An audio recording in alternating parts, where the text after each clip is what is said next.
This is it, episode 640, No Laughter Track podcast here in Minneapolis, Minnesota at Acme Comedy Company. I'm Justin Severson. I am joined this week by someone, didn't check how many times you've done this, but we go back quite a ways. It's a bunch. Chris Porter's here, ladies and gentlemen. One of each 100. Yeah, I think so. Yeah. I think at least. And let's just acknowledge right away here. I don't know if the dog is on camera. Is the dog on camera right now? No. Well, there's a dog on the audience or on the stage as well, so I have two guests, but yes. I think only one's going to talk. Yeah. Man, if she talks, the weekend's canceled. Yeah? Because I got a new way to make money. Completely new act, right? Yeah. What happened to Porter's shows? It was just a dog talking the whole time, and she complained a lot. What if it was like I don't know if you didn't do it last night. When you were here a year ago, you did that Q&A at the end of the show. Yes. And you were doing that. Did you drop that? No, I need to do it more. I do it to mine for content. Right. But with the new special out, we've been doing so much of that. I haven't really needed it. Also, I'm trying to. Oh, makes sense. I'm trying to get this new hour put together. So, that's kind of been my focus. And also, it's been going so well. It's like, don't ruin this by talking to people. What do you mean? The Q&A has about a 20% effectiveness rate. As far as probably 1 out of every 5 shows you get anything worth pulling. I see. And most of the time, it's the same 5 or 6 questions over and over. And those answers I've already posted ad nauseum. Yeah. So, but it's it's part of the deal. You need to get it done. It's also kind of become passé, I feel like. We all do it now. And I'm not great at it. I'm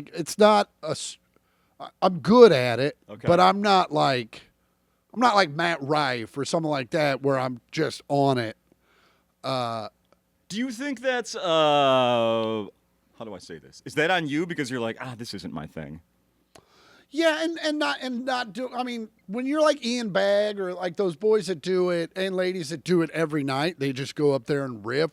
That's a whole different muscle you're working. For sure. And yeah, there are nights where when I do it, I kind of feel like a softball player that hasn't played in 2 years. You might have a great at bat, but you're gonna miss a couple.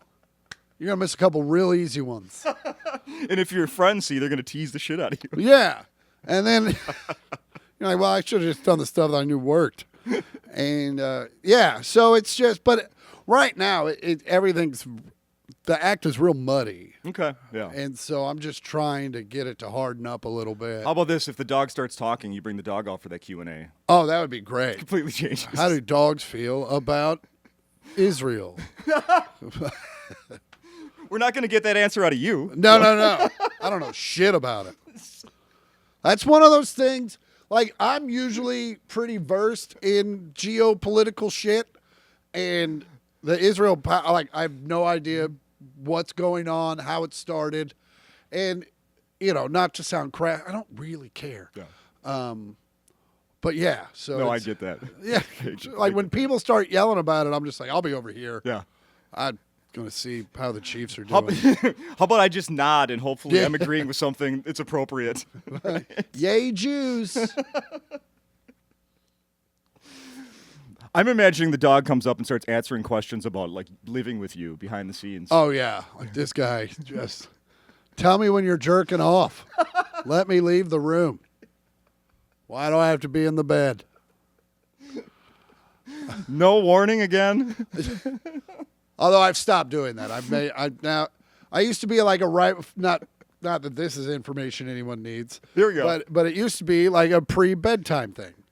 It was watch TV, rip one out. Sure, like a little sleep aid. Yeah. Sleep like aid. an edible. Yeah. But with her, I feel the judgment. And so I've become a mid-afternoon guy. I'm like, here's a treat. Go in the living room. Give your dad 10 minutes. Holy crap, no one's home. Even the dog's outside. Yeah. And then whenever I'm done, I will all open the door. She's like, I know what you were doing. I know what you were doing, you perv. Find a girl, you loser. Oh, that's freaking hilarious. So I listened back to when we did this a little over a year ago. It was February of 2025. Different weather going on. Different. Yeah, I think the high was like literally 2. Yeah, I think so. Yeah. Yeah. Much. Boy, big difference right now. On stage last night, you had said you were like, "Yeah, last time I was here, I'm not sure if I had already moved." Well, I don't know if you figured that out, but you had. I just moved. You had just moved. Yeah. So I'm gonna remind you something you told me last time, and that was that I asked you. I'm like, "So are you shoveling your own driveway?" You said, "Yeah, actually, I'm helping the neighbor, and there's Yeah. this person, that person." You were still you were like less than 2 months of living there. Better, worse? You get along with the it's neighbors? great. I love everything about Learning good things about them about you? Yeah, my neighbors are very cool. I still mow my neighbor's yard. To be fair, it's about the size of this stage. Okay. She doesn't have a backyard. Yeah. It's just like 2 little patches, and I'm like, why? Yeah, it takes me 4 more minutes to do this. Like, Yeah. And this is not- back in Kansas for people who back don't know. in Kansas, Yeah. and so, and I did. She's got a much longer driveway than mine. And so I'll shovel about half of it I'll get you into your walkway, and after that you can shovel because I'm not doing this. So I like that. So a year and a half or so later, how was the decision of moving back to Kansas? The best decision I could have made. Yeah. And I made it at the right time. Yeah. Like a lot of people think, oh, I should have done this years ago, and I don't think that. I think I left LA the day I should have. I did everything I could do in Los Angeles. All goals were checked, other than the mansion and the private jet, but all the goals were checked off the list. So yeah, it was great, and it still is great. I'm going back on Monday to LA. And I haven't been there in long enough that I miss it. Nice. And 3 days will be long enough to where I won't want to be there for some time after that. Wild. And so it'll be good to see friends, and it's fun to go out there. It's almost like it's a bigger deal that I'm out there now, because your friends that used to be like, hey, let's go do something. Like, I got to do stuff. Well, now it's like, no, I'm here for 3 days, so. They're like, oh, I'll see you then. Yeah. And so Makes it a bigger event. Yeah. Absolutely. So it'll be fun. But yeah, it's the best decision I could have made. It was great for her. It was great for my peace. Do you have other comedians saying to you, like, are you noticing any envy? Like, man, I bet you're away from all this BS. Your money goes farther. Are you getting that from others? To some extent. Of comics that are like, oh yeah, I thought about moving home and blah blah blah and doing that. And none of them have, to be fair. Yeah. But yeah, a lot of but I've also had to go up to comics that had been telling me for years to move, and be like, you're right. This is a much better place. Yeah. And because Steve Trevino, years before I moved, like 7 years before I moved, he moved back to San Antonio, and he would show up into town every once in a while and like pull me aside and be like, you need to get the fuck out of here. He was like, you're not happy. He's like, you think you're happy and blah, blah, blah. And I didn't know what the fuck he was talking about. And also 7 years ago, I wasn't ready to move. I still loved LA, and LA was still kind of happening. They were still making shows and stuff. And, but yeah, as soon as I saw Steve this year, we were playing the same club. One of us was in the big room. One of us was in the small one. I won't tell you which way that went, but so I went to Steve, and I was just like, man, I moved home. And he was like, and I was like, you're right. It's just life's more full. Yeah. Like, I have family. I have a band. I have groups of friends from the gym. I have my regular group of friends. Like in LA, I went to the Comedy Store or the Improv, and then I came home, and that was my night. Yeah. And no one hung out, especially after the pandemic. No one hung out. They'd go do their shows, and we'd all leave. Yeah. Because, man, when I was there in my 20s and 30s, we talk about this now, the spot was the beginning of the night, or maybe the middle. Like, you might come in hot. You might come in a little drunk. Yeah. And the Improv especially at that time, was like the place. You know, Drew and friends. Drew, they always on Thursday would rehearse. Whose line is it anyway? And at the Improv, and so that show was always sold out. And they would put 5 comics up in front of it, and that was the show to get on. Oh, that'd be fun. And so, you know, I got Last Comic Standing, so I had some heat, and so I got on there quite a bit. And also, like, even if you weren't on the bill, you would hang out, because if someone was running late, they'd need more comics. And so, you know, Pam would come on and go, you want to do time? And you'd go get to do these hot sets, and then you would drink. You know, Anthony Clark and Nick Swartzen would sit at the end of the bar like a gay Waldorf and Statler, and, you know, and we'd all hang out. They had their spots, and we all hung out. And that should be a show.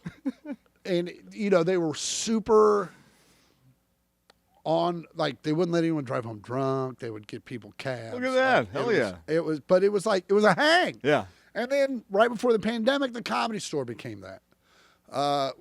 When the Comedy Store really had that big push. Yeah. When it was sold out every night, it was bedlam. And then they gave us our own bar. Like, fuck off. Like, it was nonstop. And then the pandemic hit, and everyone got healthy. And then and I came back, and I'm like, all right, we're back at it. And everyone's like, oh, no, I don't do that anymore. I was like, what the fuck are we doing? I thought we were supposed to be rock stars. That's right. That's right. So, Don't let this little pandemic get in the way of that. yeah. Changing our lives. Oh, what, you learn something? Yeah. Come on. All that time? No. We drink until the article is written. That's right. What, you mentioned a band? Is this? I got a cover band. Well, it was funny. The night I signed my lease and knew I was moving home, I went to a surprise birthday party for a family friend and saw my uncle, who's a very accomplished musician. And I was like, hey, man, I'm moving home. He's like, awesome. And I go, do you want to start a band? He goes, fuck yeah. And I was like, okay. And then, because I kind of said it like, well, I'm going to shoot my shot and let him say no, and then I'll figure it out. Yeah. And he was like, no, let's do it. And then he staffed like all of his friends, who are also my friends, that are also like these legendary Kansas City musicians that have all like played in bands you've heard of. Yeah. And I was like, you guys want to play Bob Seger covers with me? And they're like, hell yes, we do. And I was like, great. And so we've played 2, they're very busy. So we've only had like 2 gigs, but every one of them has been great and fun and everything I wanted it to be. And Look at that. yeah, so it's. Are did you do comedy those nights or just no, music? I say, and I told them this when we started the band. I go, I'm not going to say much. Like, I talk a lot on the other gig. Gotcha. So It's the guy in the band. I'd rather, if you want to say something, feel free. But other than thank you and good evening, there's not going to be a lot from me. Yeah. Yeah. Look at that. So Are you doing any singing? I do all the singing. All the singing. Yeah. Damn. It's fun, and it's just, and then, so I got that group of friends. I got I do CrossFit, have for 14 years at this point. Wow. And, there was this gym in Kansas City that I would drop in on that a friend of mine owned. And then last year I walked into class, and this guy that I knew from dropping in all the time, he's like, how long are you in town? I was like, forever. And, I took him all to the ball game the other night and had a good time. Nice. Oh, that's good. That's the next thing I was going to ask you. I mean, how much better access could you have going to Royals games how far away from the stadium? 15 minutes? 15 minutes. No highway? Instead of halfway across the country. Yeah. Yeah. And I bought 5 games of the most expensive seats you can get, where like everything's included and shit. Yeah. And I was like, no, I'm doing this. So once a month I show up and this to me has been the coolest is I walk into Royal Stadium or Kauffman Stadium and people know who I am. Look at that. Not that I'm not from what I've done, just from being there. Yeah. From being there enough. Yeah. And I walk in and Donna's my sweetheart lady. As soon as I walk in the Crown Club, she's like, yes. Yeah. And I'm like, it's like family. Uh-huh. And that's a huge that like is a huge deal for me. Like to walk into your Mecca Yeah. and be like, hey, what up? I'm Norm. That's really cool. Yeah. That's super cool. How about getting, stage time? Like, are you? I haven't looked for it. I mean, it's there if I want it. Yeah. But and one of the reasons I left LA was because I wasn't utilizing LA for LA. It was like, I'm not coming home from 4 nights at Acme and doing a Tuesday night at the Comedy Store. I'm not going to do that. I need a break. You sure? Yeah. I have a girl. I had a girlfriend at the time. It's like those days are long gone for me because I decided years ago, I'm like, no, you need a life outside of comedy. There has to be a barrier. Hell yeah. And you can't just be hanging out in the clubs every night. And so once that happened, I was like, okay, well then why am I out here? And, the TV gigs in LA are gone. Yeah. And so it's like, unless you are, you have a major podcast or anything like that, it's hard to get any play or even a meeting. Yeah. So I'm like, well, if I'm just doing the road and everything is kind of hanging on my act and my albums and my Instagram account, I don't need to be here. No, hell no. No, I'm happy for you. Good for you. Yeah. That's awesome. Let's talk about that special that's available now. Middle Rage. Yeah. Great title. Thank you. We had you had plans of recording last time you were here. I think you told me it was like April coming up, and you Yeah, and we did it. And where did you record? New Orleans. Okay. On a Tuesday, on tax day, Oh, April 15th. yeah.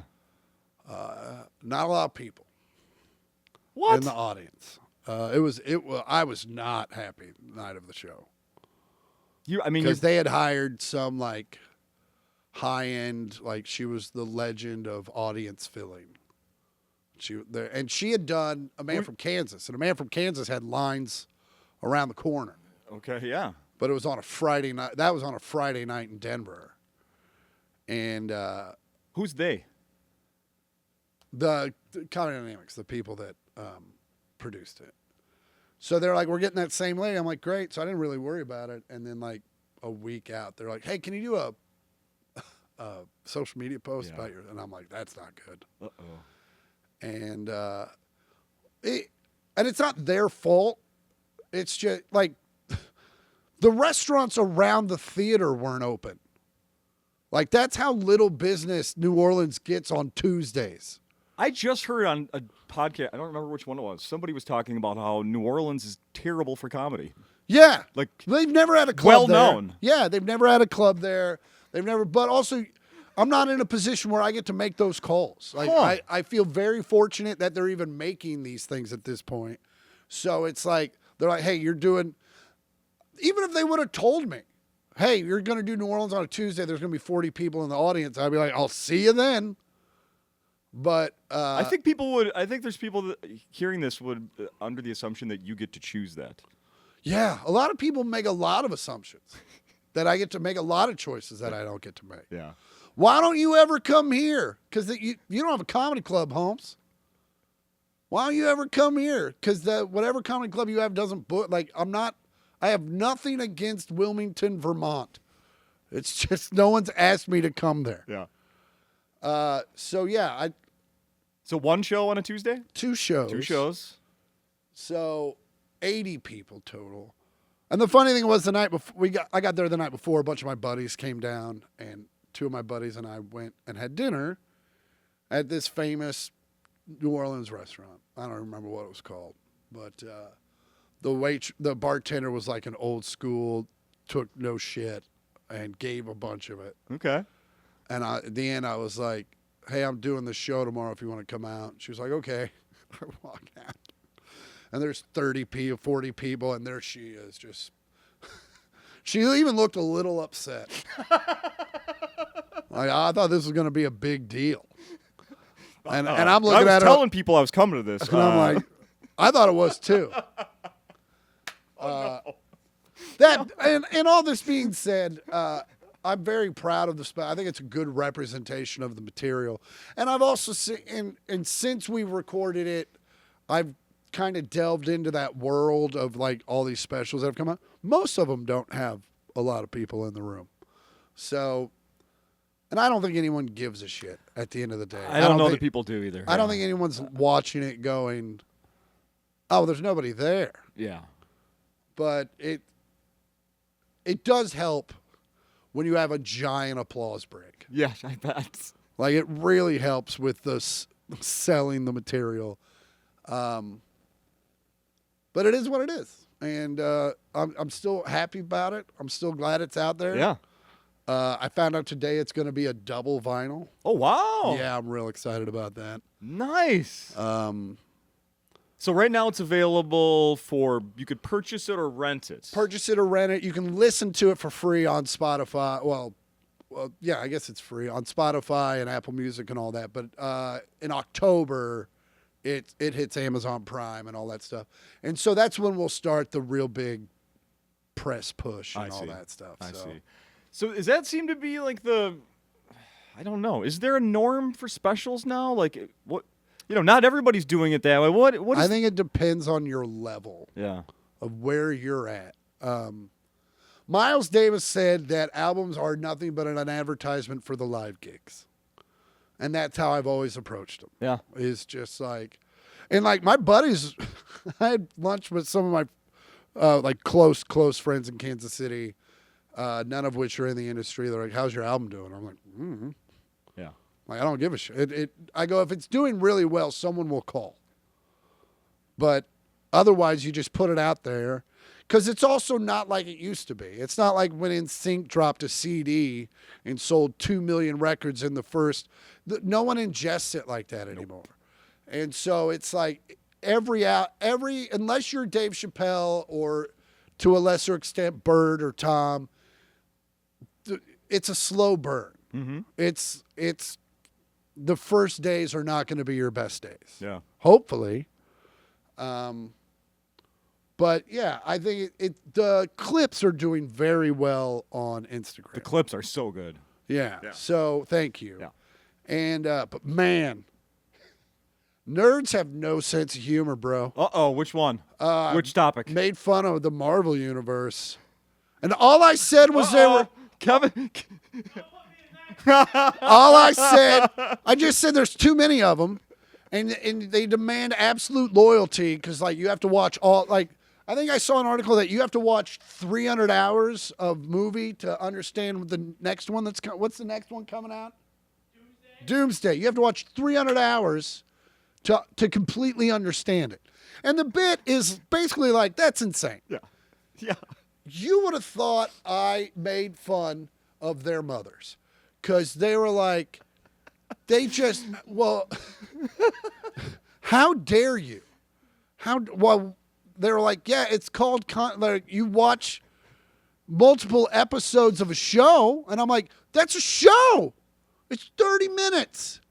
It's episodic and you know what you're getting into. When I watched the first Iron Man, I didn't know I was making a down payment on 300 hours.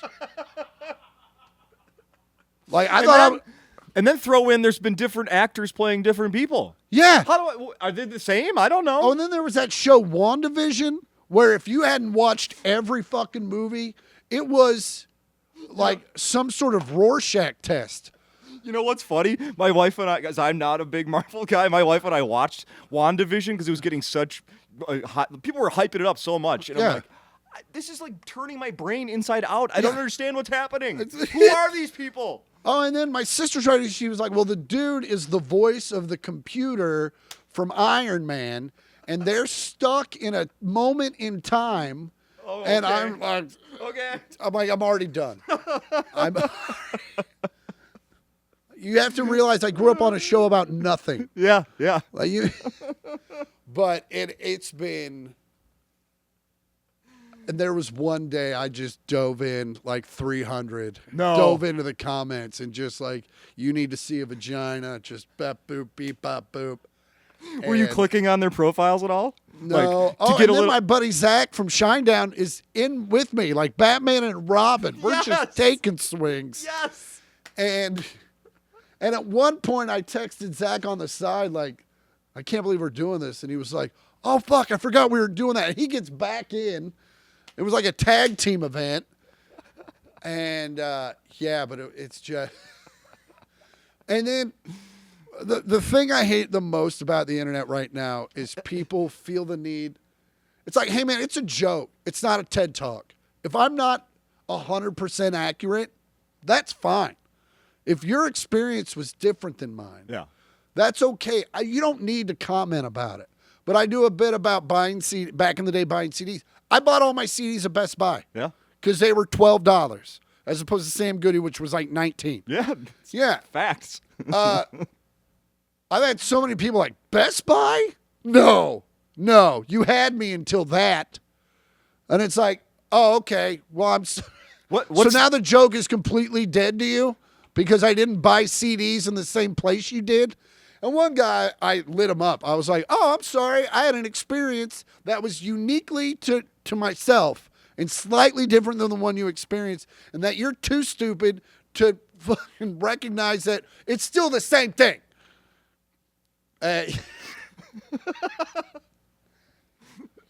Is the dog your best friend?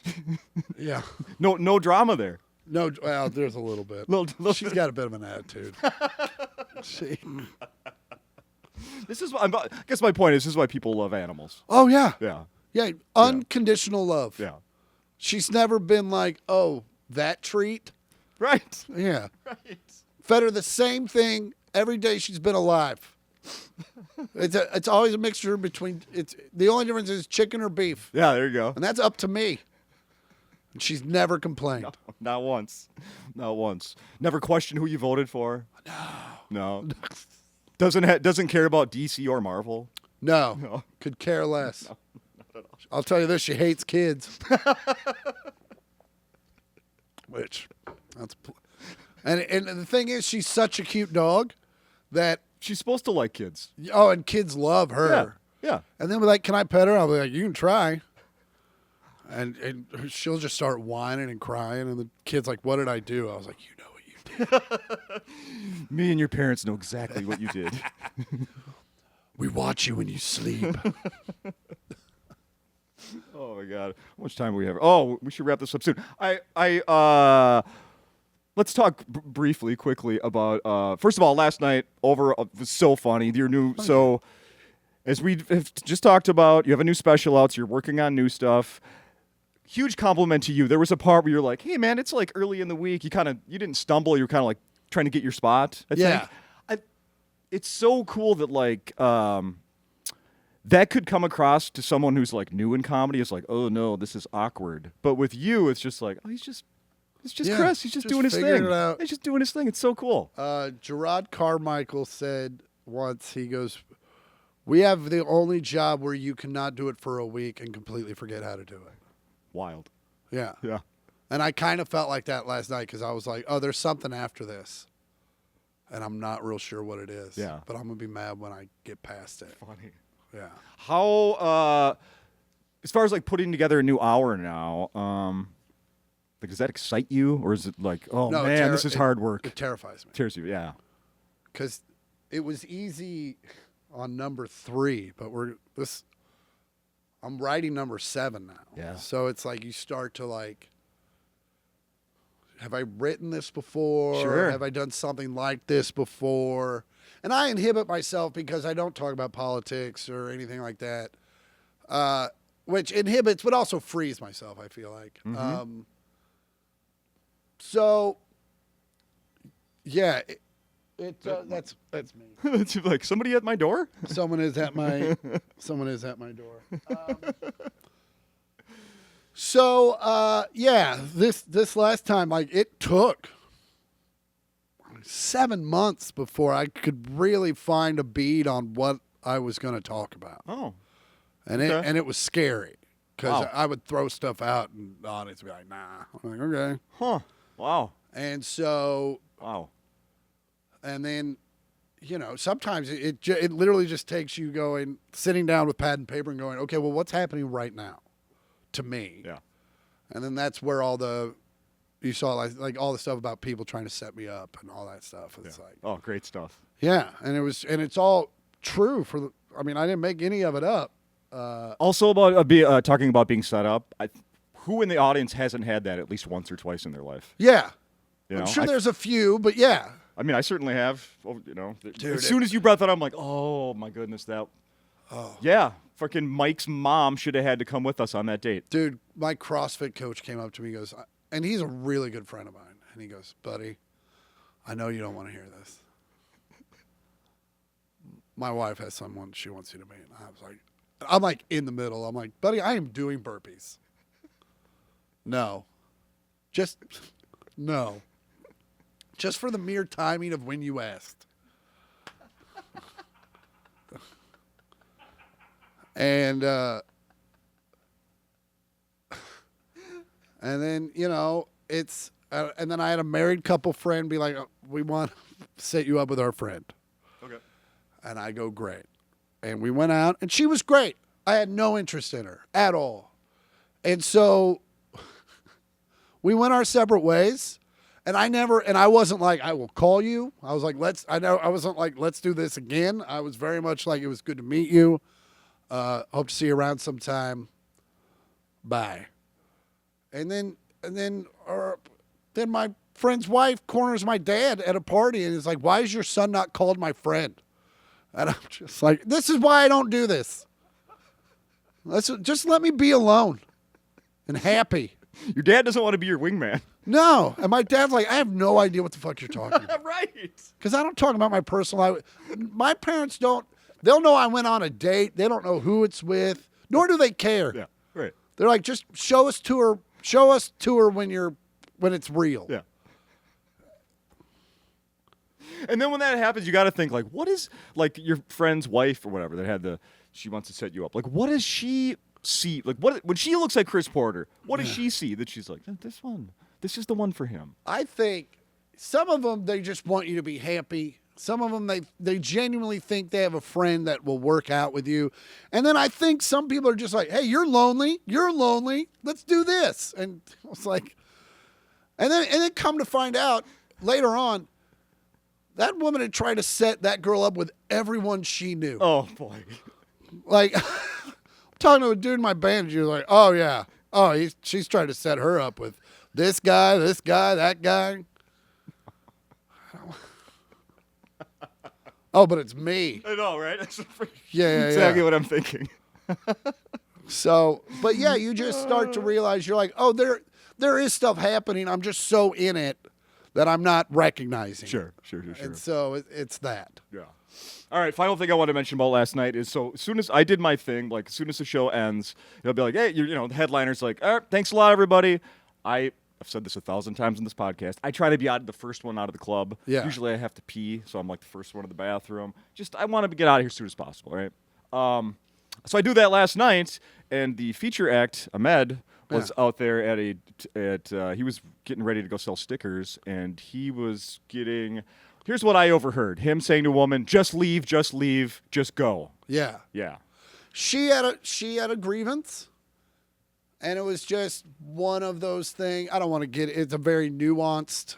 I can tell you that, well, before we even go any farther, I woke up this morning, opened up Facebook, and Ahmed was on there. I think it linked to his Twitch feed, which I watched, and he described the whole situation. Yeah, and it was a racial thing. Yep. We'll just leave it at that. Yep. And very nuanced situation, but it was a young black couple that hit me they were like, you need to go help your boy. They're like, he's got a girl just screaming at him. And I was like, okay, I'm heading that way anyway. And here's the deal.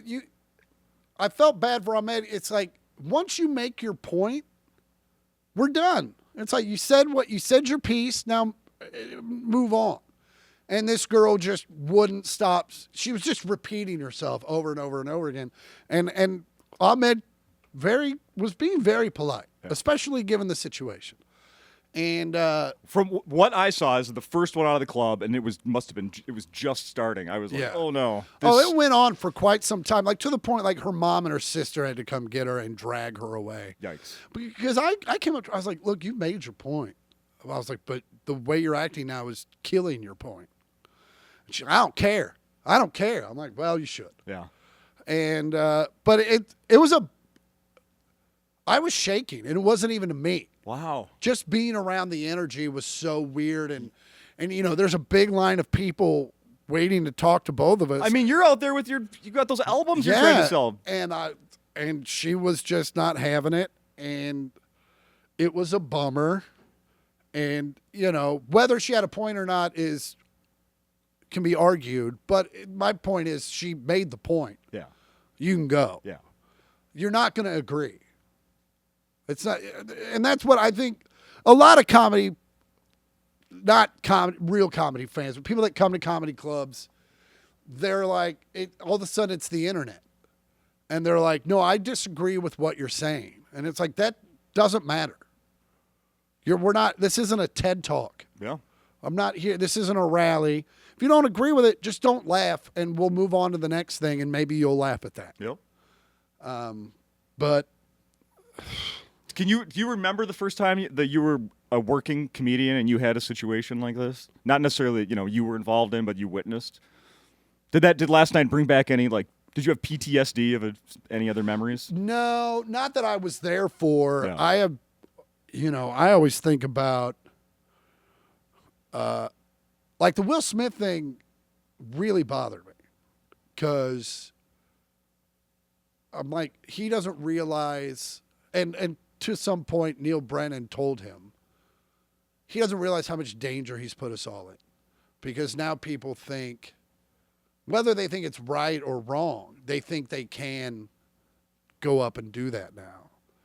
And we were already having issues with that, especially in like Southern black clubs. There's like a lot of videos of guys just kind of ribbing dudes and those dudes not taking it well. And like, there's one where a guy literally comes out of the front row and starts fighting this dude and like throws a mic stand, and like so it just scares me for that. Like that's what it brings up, is just this fear of like, oh, we're not real safe sometimes. Mm-hmm. There are some clubs that have a bunch of security, and those are great, because I've had issues at some of like the bigger Levity Lives and Improvs, and before I can even address it, there's 6 security people there. Okay, wow. And and then you go to other clubs that you're just like, oh, we're fucked. Like, you're on your own, buddy. We're on our own, because that little guy over there is not going to stop this dude. And but yeah, so there's not one particular memory. Sure. It's just all of them come together. And yeah. You're like, I mean, it's always kind of fascinated me that, like, I mean, it's not you don't go to a movie and then, one of the stars walks out and you get to talk to him. Yeah. You don't go see a band. I mean, sometimes you do, depending on how big they are, but a lot of times you see a band, you're not going to see them off the stage. Yeah. You come to Acme, a lot of times the person you just saw perform for an hour is going to come shake your hand afterwards. But also, it's like, if you do see a band, you're not going to scream at them because you didn't like one song. Yeah. You're not going to be like, fuck you for playing that shit song I didn't like. How dare you? Yeah. I did not agree with that song. Yeah. No, they just go, hey, that was a great show. Uh-huh. But we get the line item vetoes where they're like, no, I really liked your show, but when you said this one thing, it bothered me. Yeah. Well, I don't give a fuck. Perfect. Final question. I ended the podcast with this one last week, and I really liked the answer. I asked Maddie Weiner last night. Maddie what? Weiner? Maddie Weiner? That's her name? Yeah. That's a bummer. Look her up. She's very funny. I'm not saying she's not very funny, but as a female to have the last name Weiner. I know. Yeah. I did not ask about what that was like growing up. And also having a name that's a homonym for an adjective. It's like double whammy right there. I know. It's rough. Fucking press down Wiener over here. Anyway, sorry, Maddie Weiner. I asked her last week her favorite thing about being a comedian. And it maybe not even, okay, and let me clarify even more. Maybe not your favorite, just first thing that comes to mind. Freedom. Freedom. Yeah. and it's become hugely obvious now that I've lived in a town that doesn't have a lot of creatives. It's like, oh, you people have to go to work every day. Yeah. Some of you don't like your jobs, and you go every day, and that's life. And I have to, I have a job where I have to do it or I get weird. And, I wake up to an alarm clock twice a week. That's to catch a flight that I sleep on. There's so much, just most of my time is my own. And then when on the times that I'm working, I'm revered. Like it's nuts. Yeah. But yeah, just the inherent freedom that you have to do whatever you want to do at all times. And that freedom has killed more comics than it's helped. Right. Because I know a lot of comics that should be a lot more successful than they are, but that freedom allowed them to not write a new hour for 15 years. Right. And create a drug problem and become lazy and fat. And so I kind of tell people it's like doing independent study in high school. It's like you're on your own and everything's due at the end of the year. So, and it's up to you whether you pass or fail. Dear God. Talk about bringing up memories. I'm like, I remember when that was first presented in high school. You're like, wait, what? Wait, what? No. Yeah. There's no homework and no one's paying attention? And you thought it was a great idea until the end of the year where you're like, oh, I've done nothing. Right. I've done zero. And that comes every year when I go back to, like, I use Kansas City as kind of the litmus just because it's like when I know everyone. But it's like if I come back next year and I haven't written at least 40% of a new act, I'm fucking up. Sure. And the audience lets you know because they're like, we're excited you're here. But as soon as you start the joke they've already heard, you can hear the wind get sucked out of the room. Yeah. Yeah. Well, keeps you on your toes. Yeah.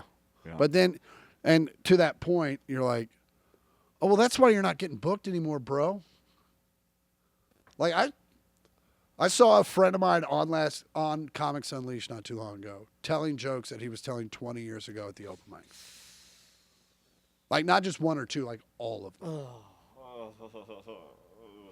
Yeah. How do you turn the TV back on ever after seeing that? my God. Well, and I remember I did Comics Unleashed, and I was pulling jokes from like 10 years ago. And when we were shooting, I had to stop. I stopped in the middle of a joke. I was like, that's all I can remember. And Byron Allen, to his credit, was like, no. Pull it up on your phone if you need to. And tell me when you're ready. Oh, wow. And so I did that, and I kind of went that. And I may or may not have pulled it up on Spotify and like listened to it. And I go, okay, I'm ready. And he goes, okay, applause, and go. And I did the whole bit.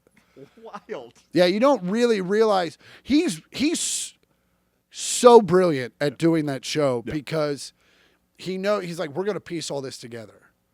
And so it can be as piecemeal as you want it to. So he'll stop down and he's like, do whatever the fuck you need to do to make this the best show that it can be. And it can be a 10-year-old joke. And it can be a 10-year-old joke. Yeah. Look at that. Thank you again. Thank you for doing this. And I can't recommend it enough for people to come see the show. Yeah, come on, assholes.